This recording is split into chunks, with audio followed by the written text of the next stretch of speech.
On September 21st, a leader was born in Nkroful, Ghana. His name was Dr. Nkrumah. As a leader, he faced numerous challenges, including the hardships of colonial rule.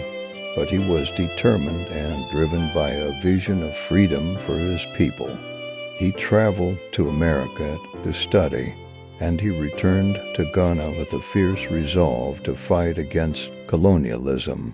He organized labor movements and advocated for independence, but not without facing imprisonment and exile.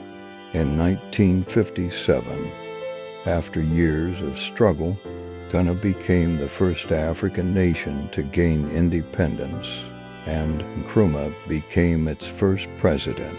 His second goal was to unify Africa and promote Pan-Africanism, but he was eventually overthrown in a coup.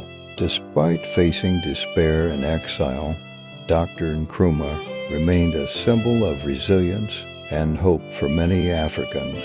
Inspired by his legacy, a proud Ghanaian named Mrs. Evo was thrilled to give birth to her beautiful baby girl on September 21st, the same day as Nkrumah's birthday.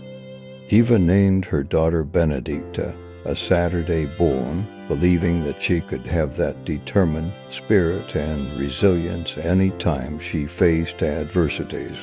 Each year they celebrated both Nkrumah's life and the hope for a brighter future, reminding themselves that even in the face of adversity, dreams of freedom and progress can inspire generations.